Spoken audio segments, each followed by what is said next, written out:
بسم الله الرحمن الرحيم. الحمد لله نحمده ونستعينه ونستغفره ونؤمن به ونتوكل عليه ونعوذ بالله من شرور أنفسنا ومن سيئات أعمالنا. من يهده الله فلا مضل له ومن يضلل فلا هادي له. ونشهد أن لا إله إلا الله وحده لا شريك له ونشهد أن سيدنا مولانا محمدا عبده ورسوله. أما بعد فأعوذ بالله من الشيطان الرجيم. بسم الله الرحمن الرحيم. يا أيها الذين آمنوا كتب عليكم الصيام كما كتب على الذين من قبلكم لعلكم تتقون. بہادر حضرات میں پچھلے والے جمعے کو رمضان کے متعلق بیان کر رہا تھا کہ رمضان کے روزوں کا اللہ نے بہت ثواب رکھا ہے اور اس کے فائدے بھی بہت ہیں اور اللہ کے یہاں پر یہ بہت مقبول عمل ہے. اللہ نے جتنی بھی آدمی نیکیاں کرتا ہے اس کا ایک قاعدہ قانون بنا دیا کہ بھئی آپ جو نیکی کرو گے نیکی کا ثواب 10 گنا اور بڑھا کر 700 گنا دیں گے. تو یہ قاعدہ ہے. لیکن روزے کے متعلق اللہ تعالیٰ نے فرمایا کہ روزہ میرے لیے ہے اور اس کا بدلہ بھی میں ہی دوں گا. اور ظاہر کی بات ہے کہ جب اللہ دینے والے ہیں تو اس کا ثواب کتنا ہوگا اس کا کوئی اندازہ نہیں کر سکتا. ایسے اللہ تعالیٰ نے اس بات کو بیان فرما دیا کہ روزہ میں ہم نے آپ کو چھوٹ دی ہے. تکلیف میں بیماری میں ہو آپ سفر میں ہو تو آپ ان کی قضا دوسرے دن کر سکتے ہو. اب ایسے ہی کبھی ایسا ہوتا ہے کہ آدمی جان بوجھ کر روزہ نہیں رکھتا چھوڑ دیتا ہے کہ چلو بعد میں رکھ لیں گے. اصل میں کیا ہے کہ روزہ رکھ کر جو توڑتے ہیں تو اس کے اوپر قضا بھی آتی ہے کفارہ بھی یعنی دنڈ بھی آتا ہے. لیکن اگر کبھی کسی وجہ سے خدا نخواستہ آپ روزہ نہیں رکھ پائے ہیں تو اس صورت میں صرف آپ کے اوپر قضا آتی ہے. تو یہ بتایا گیا کہ اس بات کو بہت معمولی نہیں سمجھنا چاہیے. تو آدمی سمجھے گا تو ٹھیک ہے رکھ لیں گے. اللہ کے نبی علیہ السلام نے فرمایا کہ رمضان کے روزے کی اللہ کے یہاں جو اہمیت ہے اس کے بدلے میں ایک روزے کے بدلے میں آپ ساری زندگی روزہ رکھو تو اس رمضان کے ایک روزے کی آپ بھرپائی نہیں کر پائیں گے. ارے ہم یہ سمجھیں کہ بھائی کوئی بات نہیں رکھ لیں گے ہوتا ہے چھوٹ تو ملی ہوئی ہے. تو اللہ تعالیٰ نے بتایا کہ ہم نے چھوٹ دی ہے صحیح ہے کوئی دقت والی بات نہیں ہے لیکن اس کو آپ جان بوجھ کر چھوڑنے کا درجہ مت بناؤ ورنہ آپ جو ثواب اس کا ایک روزے کا ملے گا آپ کو اس کا ثواب آپ ساری زندگی روزہ رکھ کر بھی حاصل نہیں کر سکتے. روزہ ہے وہ تو ہو جائے گا. تو ایسے ہی شروع کا جو دور تھا جب اللہ کی طرف سے روزے فرض ہوئے تو اس میں بدلاؤ بھی ہوا. اللہ تعالیٰ نے قرآن شریف کے اندر آیتیں بھی نازل فرمائی جس میں بتایا کہ بھئی آپ سحری کب تک کھا سکتے ہو. جو سحری کھانے کا وقت ہے صبح صادق صبح صادق یعنی جہاں سے ہماری فجر کی نماز کا وقت شروع ہو جاتا ہے اور عشاء کا وقت ختم ہو جاتا ہے اور اسی طریقے سے سحری کا وقت بھی ختم ہو جاتا ہے. تو گھڑیاں تو تھی نہیں تو اسلام نے اصولوں کے ساتھ بتایا. تو اصول یہ تھا کہ ایک ہوتی ہے صبح صادق اور ایک ہوتی ہے صبح کاذب یعنی جھوٹی صبح ایک سچی صبح. تو صبح صادق سے پہلے ایک روشنی پھیلنی شروع ہوتی ہے جس سے آدمی دیکھ کر پہلی مرتبہ دیکھ کر سمجھے گا کہ بھئی صبح ہونے لگی. لیکن کچھ دیر کے بعد وہ صبح غائب ہو جاتی ہے تو اس کو کہتے ہیں یہ جھوٹی صبح ہے. تو وہ نہیں بلکہ جو اصلی صبح ہے یعنی جہاں سے وقت صبح کا شروع ہو گیا اب وہ بڑھتا چلا جاتا ہے ختم نہیں ہوتا. تو اس کو اللہ تعالیٰ نے قرآن شریف کو پڑھا خط ابیض اور خط اسود یعنی کالا ڈورا کالا دھاگا سفید دھاگے کا الگ ہو جائے اس طرح سے یعنی جو روشنی ہے اندھیرا ختم ہو جائے اور سفید روشنی شروع ہو جائے. اب ہوا یہ کہ لوگ عربی والے تھے اس لیے بہت زیادہ سمجھانے کی ضرورت نہیں پڑتی تھی بول دیا. اب انہوں نے اپنے حساب سے سمجھ لیا. ایک صحابی تھے انہوں نے اپنے حساب سے اس چیز کو سمجھ لیا اور سمجھنے کے بعد یہ ہوا کہ وہ سحری کھانے کے لیے بیٹھتے سامنے تکیہ رکھا ہوتا چارپائی میں بیٹھے ہوئے یا جہاں پہ بیٹھے ہوئے سامنے تکیہ رکھا اس پہ 2 ڈورے رکھ دیے ہوئے ایک کالا اور ایک سفید اور اس وقت تک کھاتے رہتے کہ جب تک وہ جو اندھیرا سے جو ہے کالا ڈورا وہ صبح دورہ دکھائی نہ دے جب تک کھاتے رہتے. تو حضور صلی اللہ علیہ وسلم کا طریقہ یہ تھا کہ صحابہ کرام سے چرچا کیا کرتے تھے, بات کیا کرتے تھے, بھائی آپ کیسے کر رہے ہو, کیا ہے, تاکہ یہ پتہ چلے کہ ہم نے جو بتایا ان کو کیا وہ صحیح سمجھ رہے ہیں یا کچھ غلط تو نہیں سمجھ لیا. تو حضور صلی اللہ علیہ وسلم نے معلوم کیا تو انہوں نے بتایا کہ حضرت میں تو ایسے کھانا کھاتا, میں نے طریقہ نکالا ہے. بولے تکیے کے اوپر 2 ڈورے رکھ دیتا ہوں, ایک کالا دورا ہے, سفید دورا, اور جب سفید دورا کالے سے الگ دکھائی دینے لگتا ہے, اندھیرے میں تو دکھائی دے گا نہیں کالا دورا, اندھیرے میں تو دکھائی نہیں دے گا, سفید دکھائی دے گا, لیکن جب روشنی پڑے گی تو کالا دورا بھی دکھائی دینے لگے گا. تو جب الگ ہو جاتا ہے تو میں اس وقت چینی بند کر دیتا ہوں. آپ نے فرمایا کہ واہ, تیرے تکیے کے اندر تو یعنی دنیا کا کونا اور دونوں کونے سما گئے. تو یہ ایک ایسی چیزیں ہوا کرتی تھی شروع کے اندر, اور بہت سے ایسے معاملات بھی ہوئے ہیں شروع کے دور میں کہ جو آج کے اعتبار سے ان کے اوپر عمل ہے ہی نہیں. وہ ایک ساتھ تھے, ان سے غلطی ہو گئی, اب غلطی ہوئی تو ان کے اوپر روزہ بھی آ گیا, قضا بھی آ گئی, اور کفارہ یعنی پینلٹی بھی آئی گئی. وہ پینلٹی کتنے, 60 روزے سلم رکھنا, 60 آدمیوں کو کھانا کھلانا, یعنی ان میں سے ایک کل دو آپ.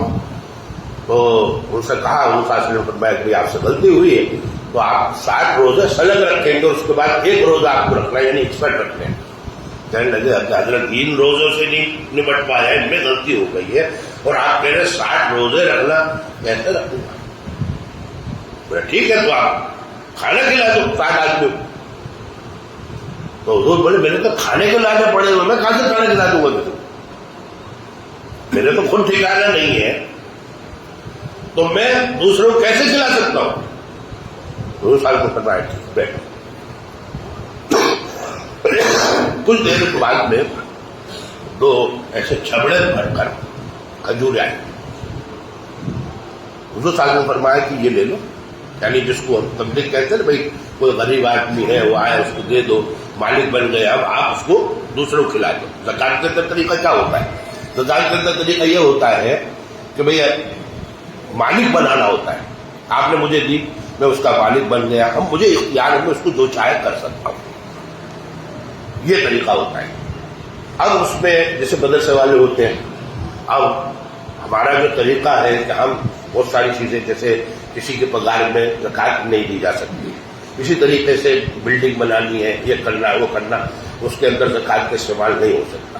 ہم لوگ, ہمارا معاملہ کیا ہے مسلمانوں کا کہ ہم للہ رقم کم دیتے ہیں. ہم یہ سمجھتے ہیں کہ زکات تو ہمارے اوپر اللہ کا بوجھ ہے, ڈر ہے, یہ تو ہم کو دینا ہی دینا ہے, تو ہم اسی کو نکالتے ہیں. آپ کسی کہو بھائی وہ زکات دینی ہے اور ایسی ضرورت ہے, ٹھیک ہے, 1 لاکھ چاہیے, 2 لاکھ چاہیے, 3 لاکھ چاہیے, 4 لاکھ چاہیے, 5 دیتے ہیں لوگ, ایسے دیتے ہیں. کام اسی طرح چلتے بڑے بڑے. کل پچھلے سال میں ایک صاحب کے پاس گیا ملنے کے لیے کہ بھائی ہم ایسا ایسا کام کرتے ہیں تو آپ ہماری مدد کرو. بولے کہاں سے آئے, میں نے کہا جمعیت کی طرف سے.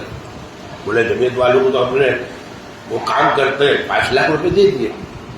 بولے آپ کو تو نہیں دے سکتے. میں نے کہا وہ الگ ہے, وہ دلی والے میں احمد آباد میں کام کر رہا ہوں. بولے یار, پھر انہوں نے بڑی مشکلوں سے مجھے 5,000 روپے دیے. تو میں سمجھ گیا کہ بھائی جمعیت کی اس کا نام لے کر آپ کام کرو گے تو آپ کو ملنے والا نہیں ہے, یا آدمی دے گا تو بہت تکلیف کے اندر دے گا. اب ایسی اگر ہم کسی سے مانگتے ہیں, ہم کو پروگرام کرنا تھا مانگے, تو آدمی 1,000 روپے دینے کو تیار ہے, 1,000. لیکن اگر زکات کے نام پر لوگ بڑی رقم بھی دے دیتے ہیں, اللہ کو سمجھو گھر میں ایسا ہوتا ہے.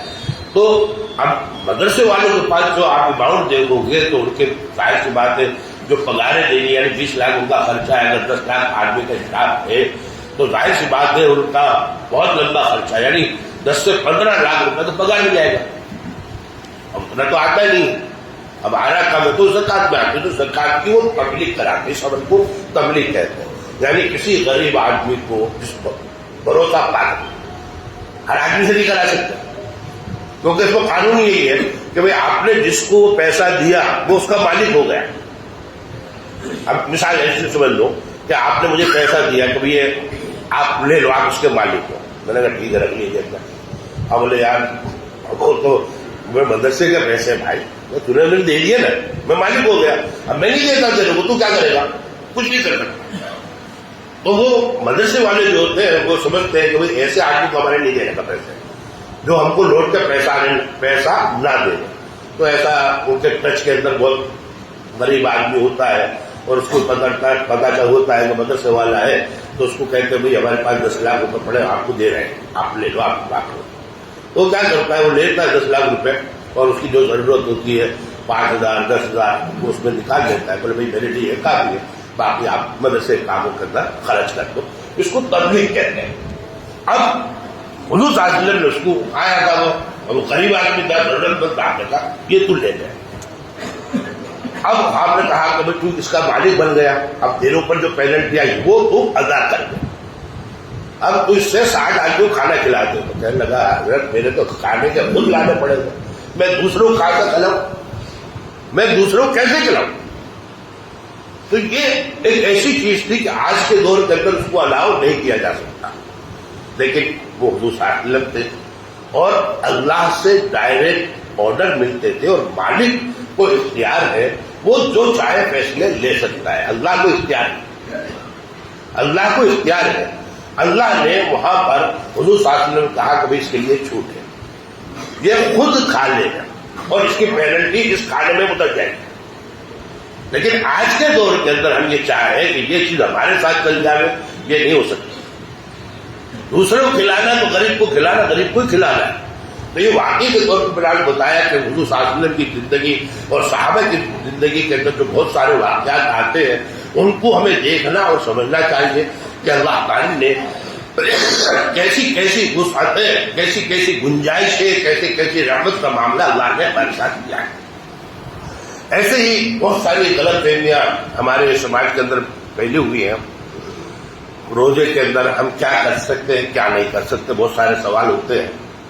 روزے کے اندر ہم لوگ سر میں تیل ڈال سکتے ہیں, اسی طریقے سے خوشبو عطر وغیرہ ہم لگا سکتے ہیں, خوشبو سونگھ سکتے ہیں, اس میں کوئی دقت نہیں ہے. اصل میں میں آپ کو اس کا ایک رولز بتا دوں. رولز یہ ہے کہ ایسی چیز جس کے اندر ڈوٹس ہو, جیسے دھواں ہوتا ہے, اگربتی ہے اس کے اندر دھواں دکھتا ہے, بیڑی سگریٹ ہوتی ہے اس کا دھواں ہوتا ہے, تو اس کو آپ نہیں کھینچ سکتے. لیکن جو خوشبو ایسی جس میں دھواں نہیں ہے, کچھ دکھائی نہیں دیتا, ہوا ہے, آپ اس کو سونگھ سکتے ہیں, اس سے آپ کے روزے میں کوئی دقت نہیں آئے. ایسے بہت سارے لوگ ہوتے ہیں جو روزہ رکھتے ہیں. اب روزہ رکھنے کے بعد اب جیسے مجھے سردی ہو گئی, کھانسی ہو گئی, تو جو وکس وغیرہ ہوتا ہے وہ اس کے ڈوٹ سب کو دکھائی نہیں دیتے, لیکن اس میں ڈوٹ ہوتے ہیں, اس میں ڈوٹس ہوتے ہیں, اور وہ جانے کے بعد ہمارے سینے کے اوپر اثر کرتے ہیں, جس کی وجہ سے ہمارا کف چھٹتا ہے. اس لیے وکس وغیرہ, انہلر وغیرہ جو اس طریقے کی چیزیں ہیں, یا جو بیمار آدمی جو سانس کے مریض ہوتے ہیں جو پمپ لیتے ہیں, وہ استعمال نہیں کر سکتے. خوشبو جو عطر کی ہے وہ الگ ہے, لیکن جو باقی جو ہے جو جس میں ڈوٹس ہوتے ہیں, بدن ہوتا ہے, وہ اندر جاتے ہیں, اور بھلے وہ دکھائی دیتے ہو یا نہ دیتے ہو. جیسے اگربتی کا دھواں ہے وہ دکھائی دیتا ہے, بیڑی کا دھواں دکھائی دیتا ہے, آپ سے نہیں کہہ سکتے, کہتے ہیں کہ آپ کا روزہ ٹوٹ جائے گا. تو جس کا بھلے دکھائی دے یا نہ دے, آپ نے اس کو لے لیا تو آپ کا روزہ ٹوٹ جائے گا. لیکن جس کے اندر اس طرح کی بات نہ ہو, اس سے کوئی فرق نہیں پڑے گا. اسی طریقے سے جو انجیکشن ہے, انجیکشن, اس انجیکشن کے بارے میں یہ کہا جاتا ہے کہ جو اس میں ایک اصول اور بتا دوں آپ کو, بات کو سمجھنے میں آسانی ہوگی. دو چیزیں ہمارے بدن میں, ایک یہ ہمارا دماغ ہے, ایک دماغ ہے جو ہم ناک کھینچتے ہیں, سڑ کر کے کھائی جاتی ہے, یہ ہمارے حلق میں چلی جاتی ہے, لیکن آتی یہاں سے. ناک کا جو حصہ ہے, جو ہماری ناک ہوتی ہے, کف وغیرہ, وہ یہاں پہ بھی رہتا ہے, یہاں پہ بھی رہتا ہے. سینے کا حصہ الگ ہوتا ہے, یہاں کا حصہ الگ ہوتا ہے. تو جو ناک نکلے گی ہماری یہاں سے آتی ہے, ناک کے ذریعے سے نکلتی ہے.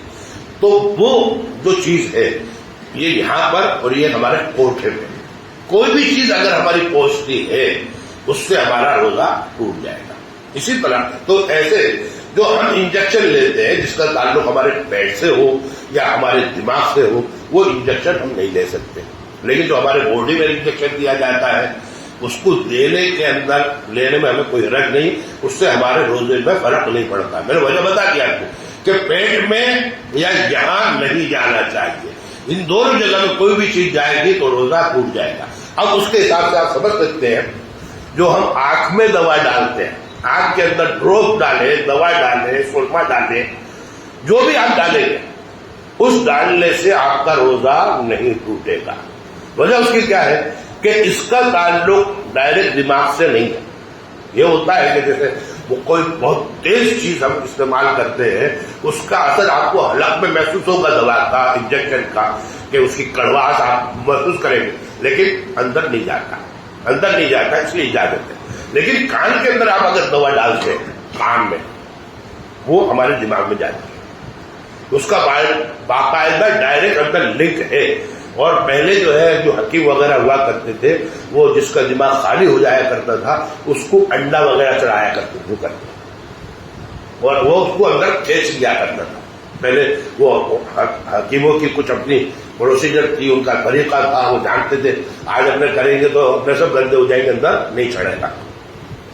تو کان کے اندر دوا ڈالنا منع ہے, ناک میں دوا ڈالنا منع ہے, حلق میں دوا ڈالنا منع ہے, لیکن آنکھ کے اندر آپ دوا ڈال سکتے ہیں. اسی طرح سے کل ایک صاحب نے سوال کیا تھا کہ بھئی مجھے ڈائبٹیز ہے, یہ ہے, مجھے وہ روزہ بھی رکھنا ہے اور خون بھی دینا ہے.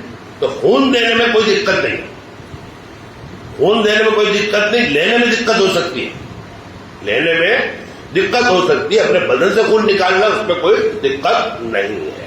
یہ بات سمجھ لیجیے گا.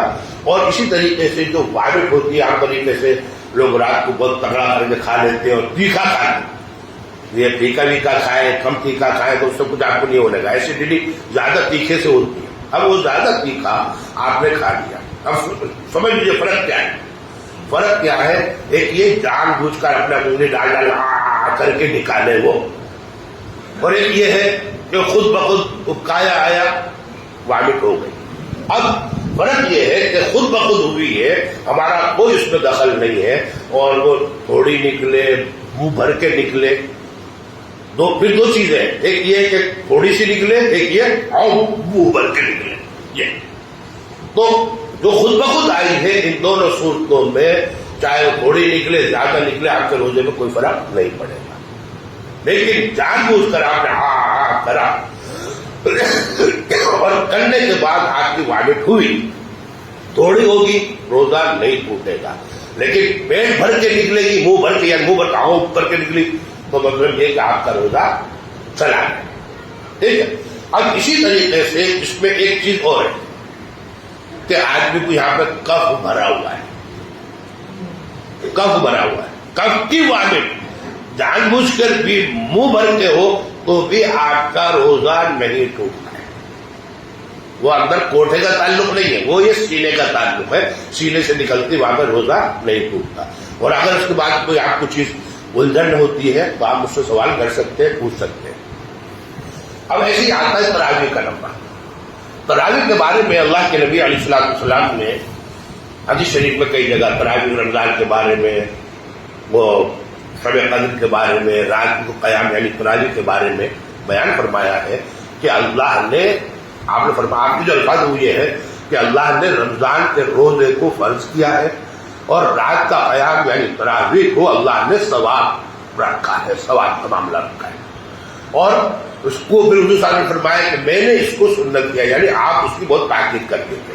اب ہوا یہ کہ حضور صلی اللہ علیہ وسلم کا طریقہ تھا عبادت کرنے کا, ہر سال جب آپ اعتکاف کے اندر بیٹھتے تھے تو اعتکاف میں حضرت جبرائیل علیہ السلام آسمان پر سے دنیا میں آیا کرتے اور آپ کے ساتھ میں قرآن شریف کا دور کیا کرتے تھے. یعنی ایک مرتبہ حضرت جبرائیل علیہ السلام پڑھتے اور اس کو دوبارہ حضور صلی اللہ علیہ وسلم پڑھتے, دونوں ایک دوسرے کا سنتے. یعنی کوئی چیز ہے جو حافظوں کا طریقہ ہوتا ہے تو اس سے کیا ہے دماغ میں قرآن شریف پورا جم جاتا ہے, اچھی طرح یاد ہو جاتا ہے, جو کمیاں ہیں وہ نکل جاتی ہیں. یہ طریقہ تو یہ حضور صلی اللہ علیہ وسلم کا جو طریقہ ہے, جو حضور صلی اللہ علیہ وسلم نے جو 5 جماعت تراویح پڑھی ہے وہ صرف 3 دن پڑھی ہے. بہت ساری جو آپ حدیثوں کو دیکھیں گے, سامنے رکھیں گے تو آپ کو جو چیز سمجھ میں آئے گی وہ یہ ہے کہ یہ حضور صلی اللہ علیہ وسلم نے کب پڑھی ہے, جب آپ اعتکاف کی حالت میں, پہلے بھی پڑھتے ہوں گے، لیکن یہ جو سامنے بات آئی وہ اس وقت آئی کہ جب آپ 21 سے آپ نے 20 کے بعد جو شروع ہوتا ہے آخری اشرے کا، اس میں اعتکاف کر رہے تھے، اور اعتکاف کے اندر آپ نے باہر کے حصے میں پہلے وہ الگ سائڈ میں پڑھتے تھے، اس حصے میں نماز پڑھی. اور صحابہ کرام کا طریقہ کیا تھا؟ میں آپ کو ایک اور بات بتلا دوں. یہ حضور کا کہنا کہ اگر وہ حضور صلی اللہ علیہ وسلم کو دیکھتے تھے کہ آپ نماز پڑھ رہے ہیں، نفل پڑھ رہے ہیں، تو ان کے پیچھے آ کر دیکھا میں فری ہوں، تو حضور صلی اللہ علیہ وسلم پیچھے نیت باندھ دیا کرتے تھے. یہ بات طریقہ وہ عام طریقے سے نفلوں میں ملے گا، اور آپ واقعات پڑھیں گے تو ہوگا کہ میں نے حضور صلی اللہ علیہ وسلم کے پیچھے نماز پڑھی، حضور صلی اللہ علیہ وسلم نے حضور صلی اللہ علیہ وسلم بدل اپنی وہ تو پڑھ رہے ہیں، آگے نیت باندھ دی، پڑھنا شروع کر دیا، یہ پڑھا یہ پڑھا یہ پڑھا، اور حضور صلی اللہ علیہ وسلم رکوع نہیں کرتا، لمبا ہو گیا تو میں تو نماز پڑھ کے نکل گیا. ایسا تو یہ واقعی یہ ہوا کہ حضور صلی اللہ علیہ وسلم نے نماز پڑھی ایک دن، اور صحابہ کرام نے دیکھا کہ حضور صلی اللہ علیہ وسلم پڑھ رہے ہیں، تو صحابہ کرام نے پیچھے آ کر آپ کے ساتھ نماز پڑھی. اب اس کے بعد دوسرے دن پھر ہوا، حضور صلی اللہ علیہ وسلم نے اسی طرح نماز پڑھائی.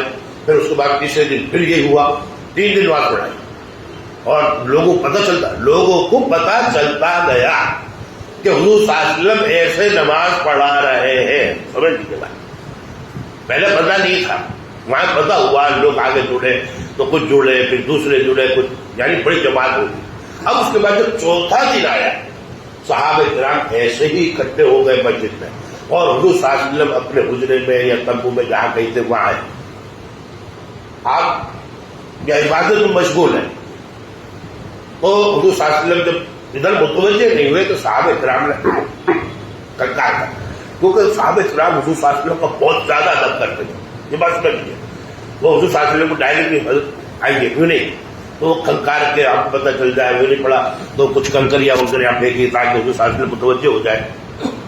لیکن حضور صلی اللہ علیہ وسلم نے آخر میں کہا کہ دیکھو میں اس لیے باہر نہیں آیا کہ آپ لوگوں کا جو شوق دیکھا تو مجھے یہ خطرہ ہوا کہ آپ کے شوق کی وجہ سے یہ تراویح اللہ آپ پر فرض نہ کر دے.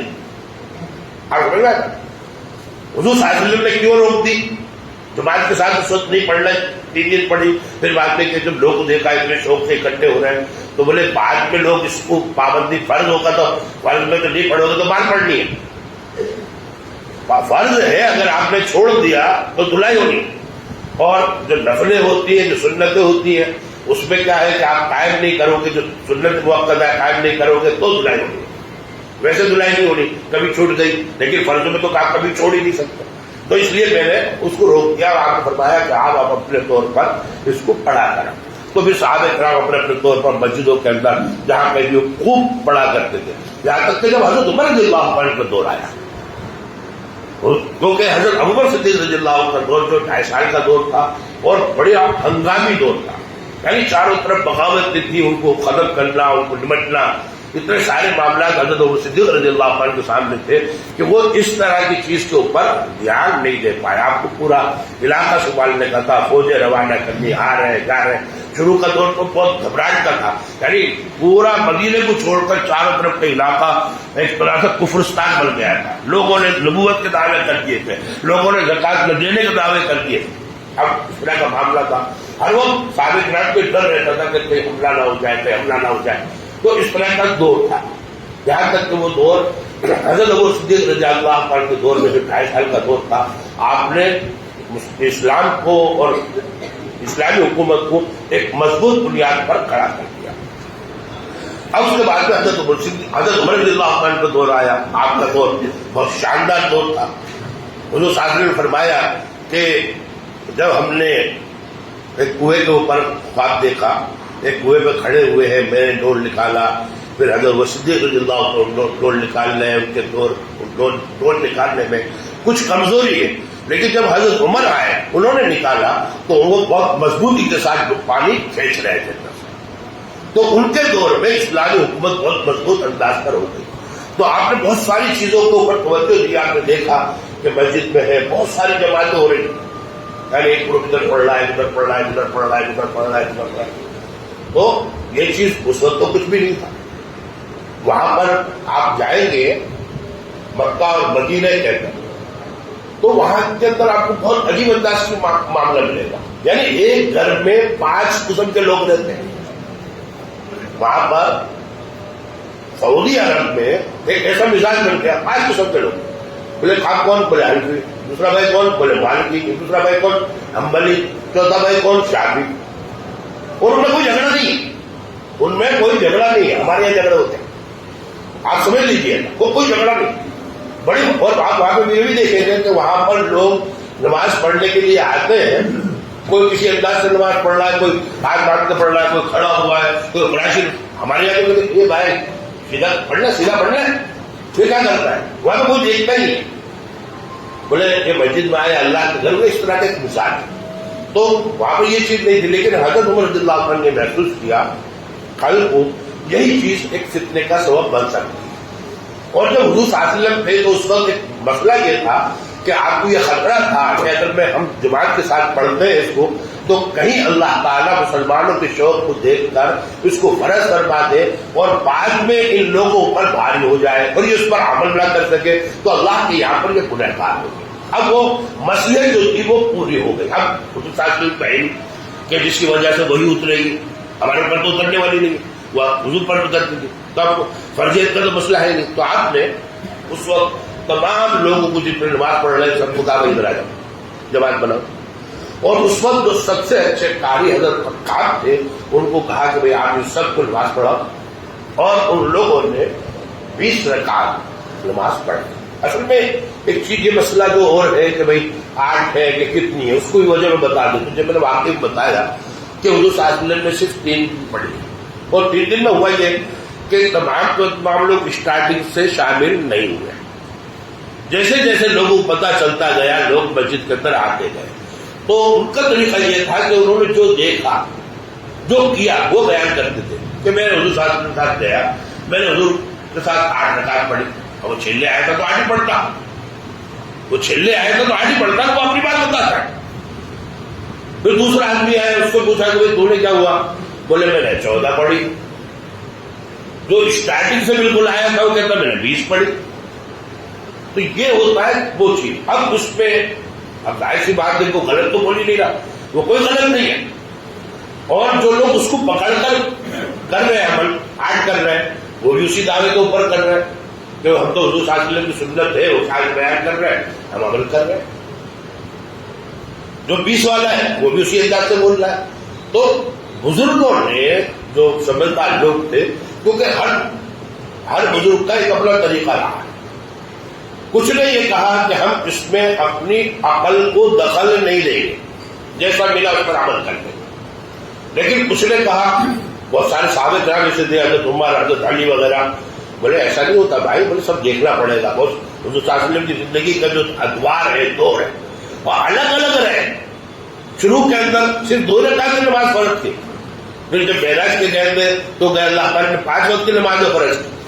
تو اگر کوئی آدمی شروع کا آدمی آ کے کہے گا شروع کے اندر حج فرض نہیں تھا، حج جو فرض ہوا تو 8 میں ہوا نا، 8 ہجری میں. تو پہلے دور میں نہیں تھا. تو جو آدمی بیان کرتا ہے کہ میں حضور کے پاس گیا، حضور صاحب نے مجھے بتایا کہ بھائی کیا کرو کہ میں نماز پڑھوں گا، روزہ رکھوں گا، زکات دوں گا، بس یہ حج کا ذکر ہی نہیں ہے. وہ تو صحیح کہہ رہا نا کہ حضور صلی اللہ علیہ وسلم ملا، حضور صاحب نے یہ بتایا.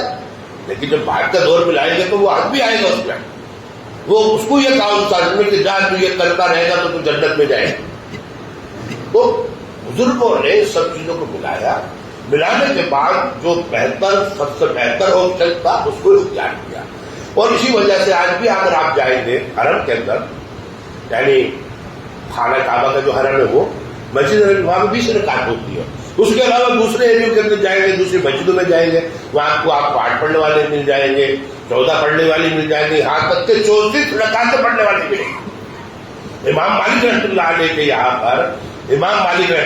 یہاں پر جو مدینے کے امام تھے ان کے یہاں پر 34 رکعتیں تھی. وہ 34 رکعتیں کیسی تھی؟ انہوں نے کیا 20 رکعت بیٹھ کر 4 پڑھ لی آپ کو. تو 4 کے اندر جو ہم ترویحہ پڑھتے ہیں پھر کھڑے ہوتے ہیں دعا پڑھ کے، وہ لوگ کہتے ہیں 4 اور پڑھو، یہاں پر اپنے طور پر پڑھ لو، پھر 4 پڑھو جماعت کے ساتھ، پھر 4 اور پڑھو. اس طرح سے وہ 34 بناتے. تو اس لیے ان سب چیزوں کے اندر رہنے کی ضرورت نہیں ہے. ان چیزوں کو سمجھنا ضروری ہے کہ اللہ کی طرف سے ہمارے اوپر کیا احکامات آئے ہیں ہم ان کو کس طرح سے عمل کریں. لڑائی سے ہماری جو امیج ہے وہ خراب ہوتی ہے. اس لیے اللہ سے دعا کرنی چاہیے کہ اللہ نے یہ رمضان کو مبارک موقع جو ہمیں عطا فرمایا ہے اس کو ہم اچھائی کے ساتھ خوبی کے ساتھ جتنے خوبی کے ساتھ ادا کر سکتے ہیں ادا کرنے کے اللہ کو توفیق عطا فرمائے. باقی دعوانا الحمدللہ رب العالمین.